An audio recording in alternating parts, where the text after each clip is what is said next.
Hi, my name is Josh, and welcome to Everything is Art, my documentary series on creativity. In today's episode, I speak with Harrison Hathaway, an ambitious filmmaker, artist, and animator. We talk about his short film, upcoming animation series, and more. Enjoy the interview. How do you motivate yourself to finish your projects? General existential dread is kind of a motivator in a really weird way, and it took me a long time to get to that point. It used to be like my greatest fear and the biggest reason and curator of my depression, but honestly at this point it feels like it's the main drive behind most of my life, and trying to find equality throughout my day-to-day life and routines and all that has been a struggle to maintain a steady head. But overall, I'd say the main thing that's kind of motivates my philosophy and pursuing art is existential dread. So okay, yeah, that makes sense. I think it took a long time for me to figure out, because figuring out my weakness and then how I could kind of not turn into a strength, but figure out how to deal with it. And so for me, motivation is if I just do something on my own, it'll never get done. I need to announce to the world this thing is happening, hold me accountable. And usually it helps when I'm working with other people too, so they can be like, where's that thing you said you were going to do? That's going to make me do it. Otherwise, I'm never going to finish it. Yeah. On that note, I have a weird, it feels counterintuitive, but kind of in the opposite sense of the effect for you. When I tell people, it adds a weird cloak that just hangs over me, that I feel like I have an expectation to uphold, and that thing kind of debilitates me. So for me, I have to wait a long time for me to say that I'm doing something. It'll be 6 months or a year after I start working on something. It'll be hey, I'm kind of working on this small thing, but it's massive, and I don't want to tell people that it's huge, or else I'm going to have that expectation in my head, and it just completely kills me. And one of the things on having collaborators is I've finally reached a point where I need people around me to help, because of how big it's getting, and it's kind of scary because it's this gigantic potential for my future. And now I want people around me, but it used to be the point where I was control freak, I need to have full control over that. But to reach success in an industry like this, you kind of need to completely strip yourself of that fear and want to collaborate. So yeah, I'm excited to do that as well. Yeah, that's a great segue to one of my collaboration questions. Okay, so what was it like collaborating with somebody else to make Bird, Louise, and somebody else?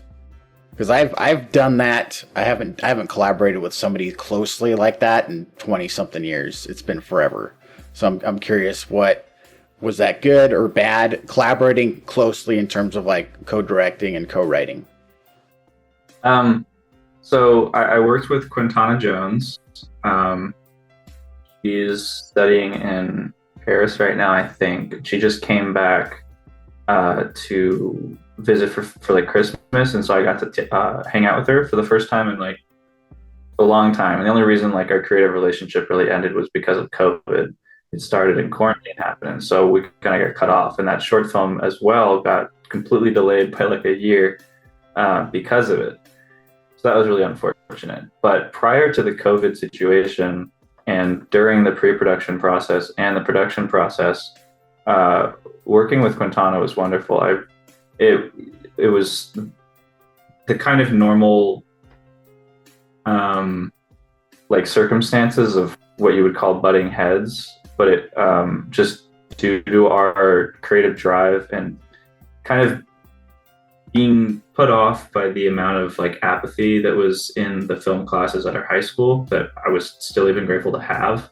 Finding someone else who really wanted to actually make things was really exciting for both of us. So we kind of had that as a motor in each of us. So any kind of issues with collaboration kind of fizzled into it doesn't really matter because we're still making something. So collaborating with her was wonderful in all areas pretty much because we had roles and we tried to have equal understanding of things. I ended up kind of hogging over the storyboarding, and she ended up doing a lot of the cinematography and the camera usage, and we found ways to try and find equal boundaries, and I think it worked out relatively great. And for our experience level in general, I think we really hit it out of the park. And for the first like 6 months of editing and even just working on it, my like with all the footage we got, I was super internally upset of all our shortcomings. Yeah. But over this year, I've really come to enjoy it, and watching it, it's like, oh, I proved to myself I can make something. So having my sights on Warm Tears as like a larger project, it gives me a lot of motivation and like resources to look on and like, okay, so it's possible. I can look at this past version of myself and they were able to do something. So it's like a motivator now. But the collaboration process in general to come back was wonderful, and I'm very grateful for her. Was it something like you would write 10 pages and then she would, or was it more like you'd brainstorm for a bit and then come up with something, or how did that work? The writing process was really strange.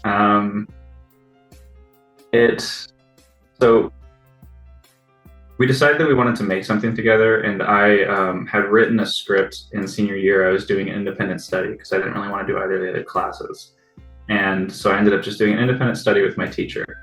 And during that time, I wrote a script, and I got all the storyboarding and everything ready. And then once I met Quintana, she was in one of the other classes and I was TAing.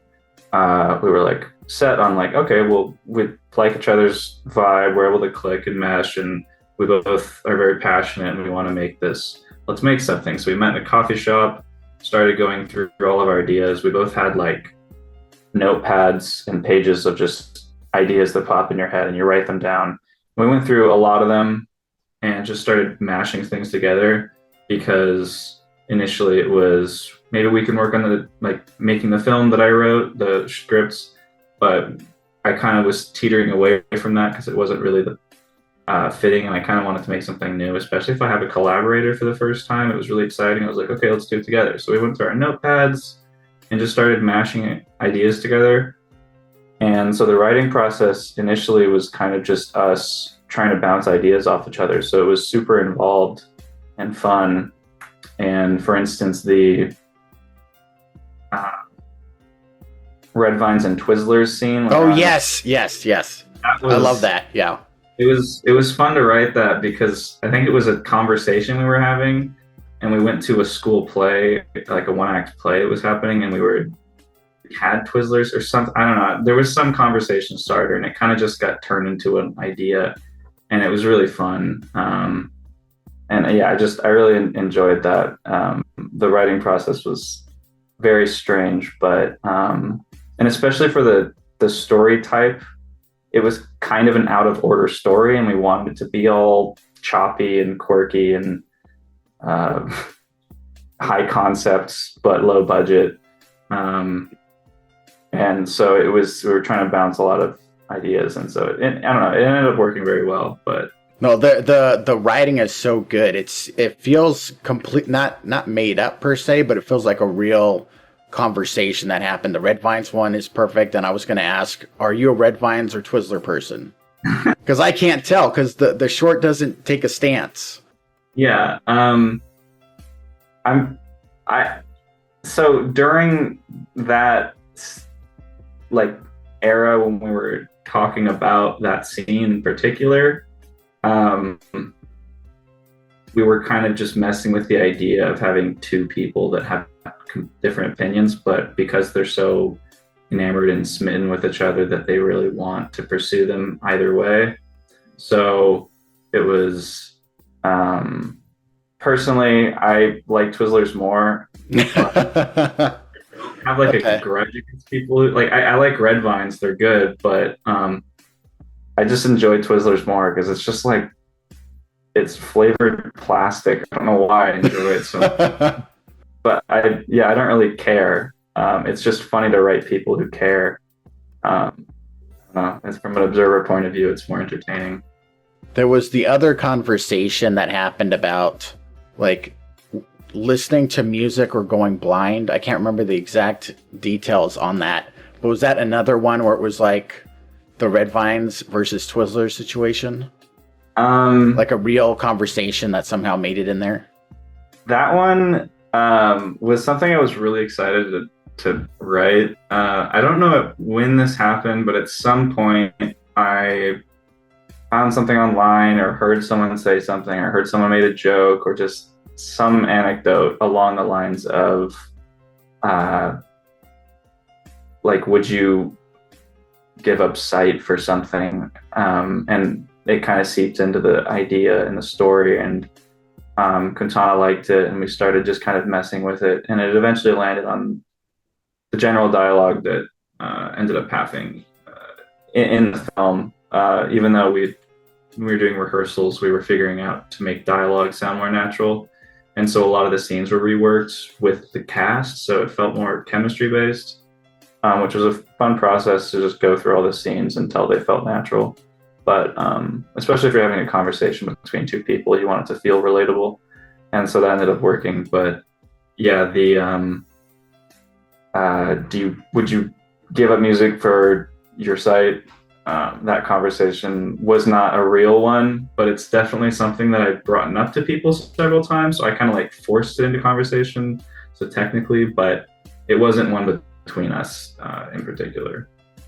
It was a general collaborative process, and I think in majority, I would say the actors brought a lot of their own performances, and it wasn't too much that we could do. And they also helped a lot with the dialogue, because obviously if they're the ones talking, they can kind of tell if something feels awkward.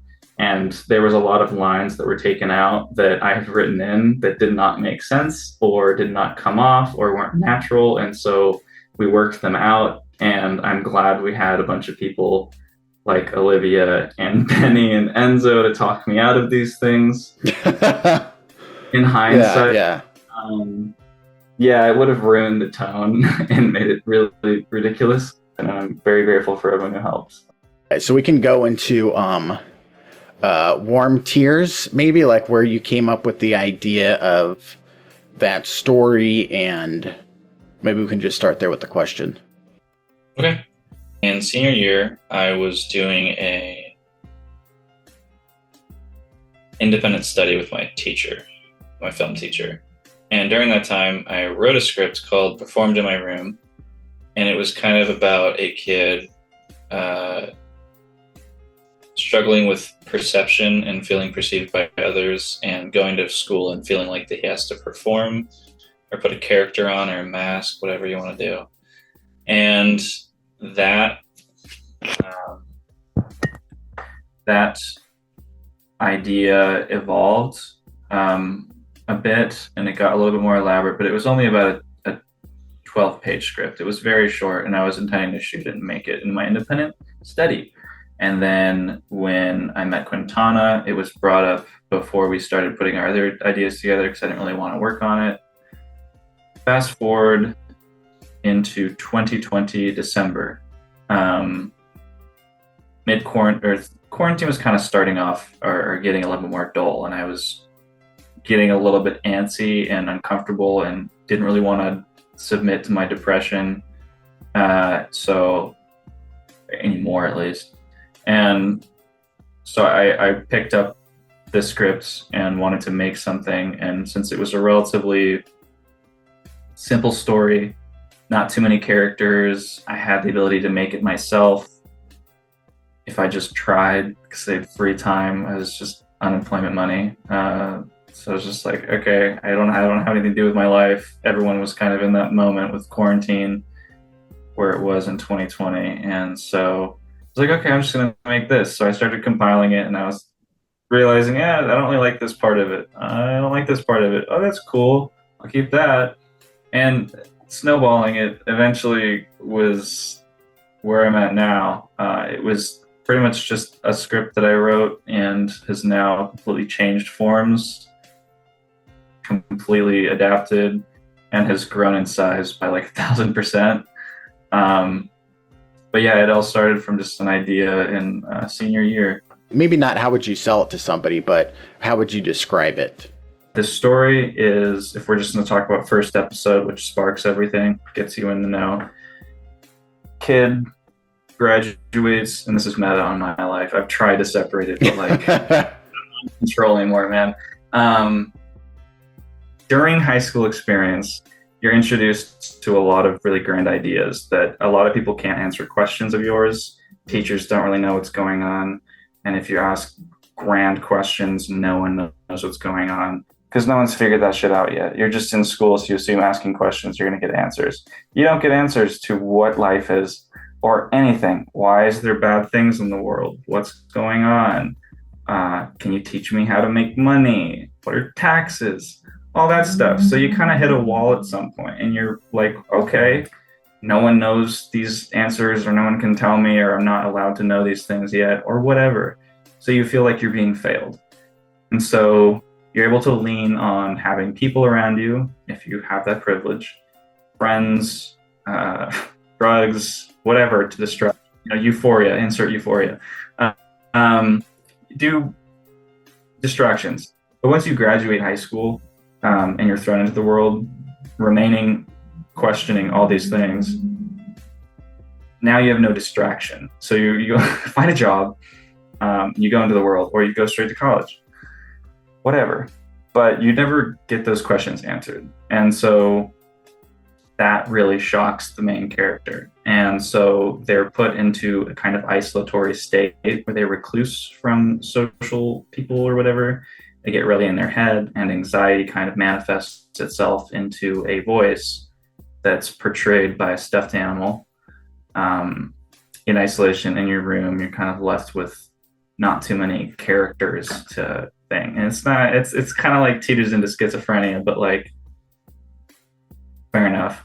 And so it's basically a kid going through an existential crisis during like the collapse of, or the perceived social collapse of morality and religion, because religion's on a decline, morals are getting blurrier and blurrier every day, and no one really knows what's going on, and the world's very confusing, and life's very confusing, and the internet is a really massive anchor in this as well, because you can learn anything you want, and even then, not everyone knows the answer to things, but you're given the option to look up more questions that give you more questions and give you more questions, and that leads you down even more rabbit holes and more confusion. So the arc of the story in general is someone wanting to answer a question, not being able to get that question answered, thinking about it too much, getting depressed, getting nihilistic, nothing matters, no one knows answers to anything, being convinced that death might be a solution, and then getting obsessed with suicide, and then having intrusive thoughts, and then having, by the grace of life's weird chaos, something stops you, and you are put into Max, the main character, goes into like a deep sleep state where he has a lot of inner discoveries, and his whole perception of the world kind of crumbles and dissipates and kills itself in a way.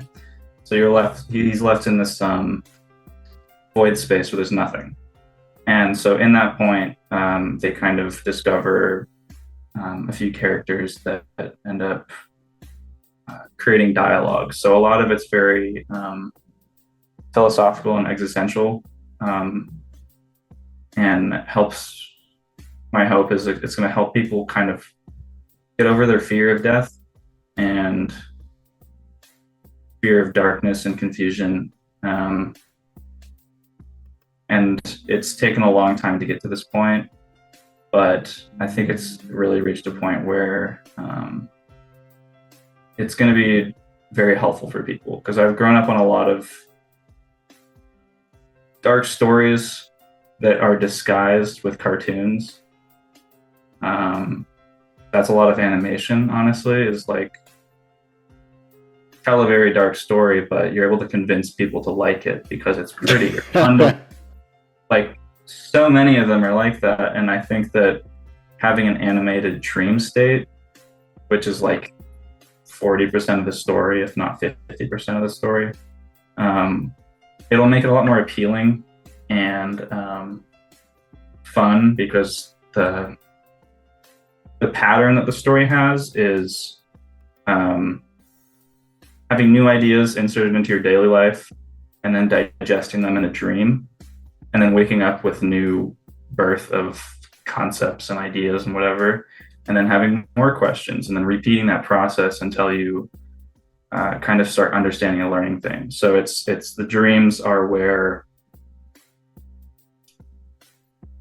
the main character starts learning about themselves and the world. And I'm really excited to do that, because I think there's so much possibilities with that. And the characters that I show, I can't really say anything about them, because even their names will give it away about what's going on. Even if they're in a dream or they're not a real character, they feel connectable, like you can really empathize with them. And empathy is a very, very, very key point of this story.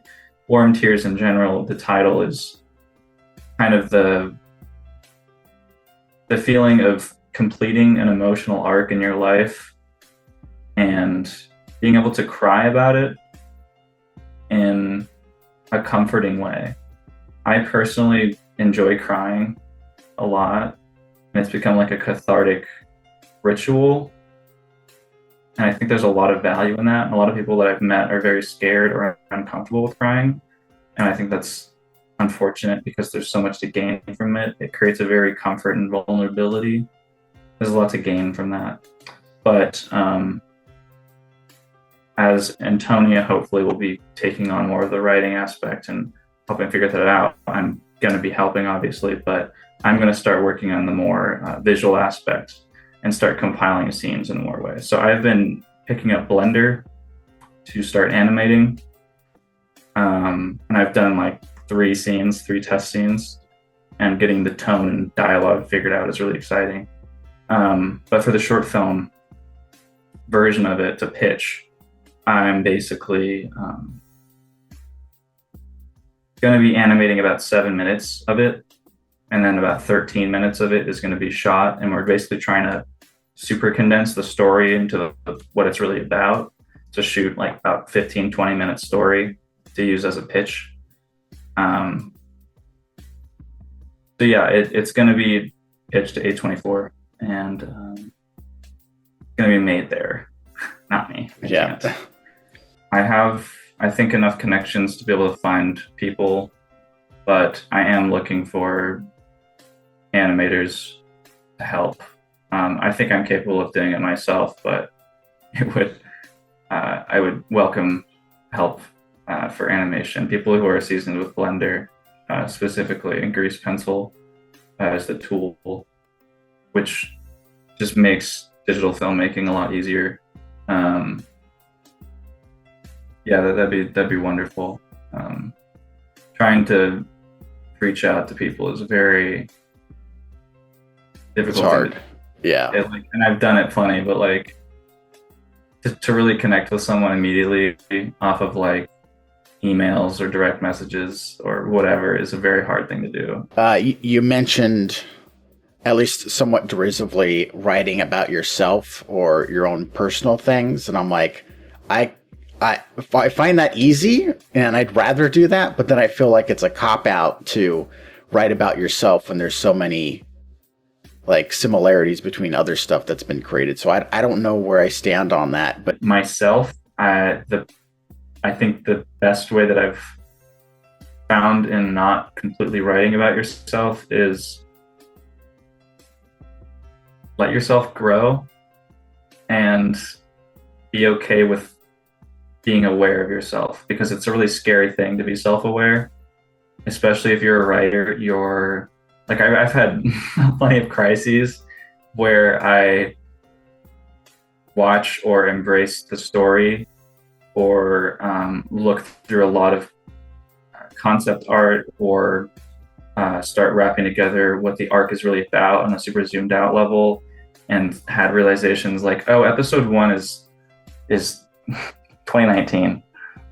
Episodes 2 through 4 are like 2020 to 2021.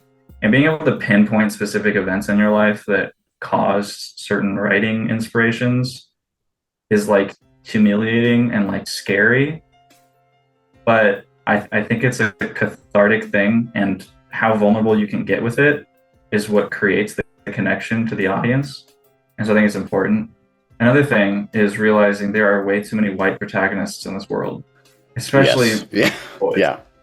So one of the main things that I've taken into account is Max does not look like me. I don't want him to look like me. I don't want to look at the main character and be like, oh God, that's me. Cool. I can look at myself and myself fucking talk. That's great. So yeah, no, I've tried to separate things and make them different, so I feel like I'm my own person and the Warm Tears is its own thing, so I can separate myself. That was a very difficult thing to do, but I have now severed it, and I am now helping it grow. I am not it. So Yeah. I like what you said about you need to be vulnerable with the story when it's about yourself, and that's totally true. And then for me as well, it's hard just to talk to other people about my projects because I feel so self-conscious about them. So that's another thing. But I think you're on the right track talking to me and maybe getting some animators to reach out who know about Blender and everything else. So fingers crossed you can find those. Yeah. I think what helped me a lot for like writing identity and like being an artist and finding your identity in that is I had a phase where I would watch a bunch of interviews of like artists and filmmakers and people in general just talking about themselves. Charlie Kaufman had a press conference or something, or accepting a award. I'm not sure what it was. I think it was an award show, but he had like a 40-minute speech. And that one was one of the ones that has kind of stuck with me. There's a lot of really good bits of wisdom in there. And he's a super awkward person, how he was on stage. But he's super vulnerable. And that was a key point, is write what you know. Because like at the end of the day, if you're going to reach success or not, it doesn't really matter. The point is to share and continue the sharing. Because the more that everyone knows, like the better we're off in the future. And I just think it's just like write what makes you feel good. And that is a very bullshit statement. I think any wisdom is bullshit, but you're gonna have to figure it out. So trial by fire. Yeah, no, I think that's good advice. If you're making stuff for other people or for some, random goal in 3 or 4 years, you're going to just be miserable. And who knows if that's even going to happen in, that time frame. So just make stuff that you like, and fingers crossed other people like it. That's what I'm sort of going with. One person that you can connect with is going to make your day. So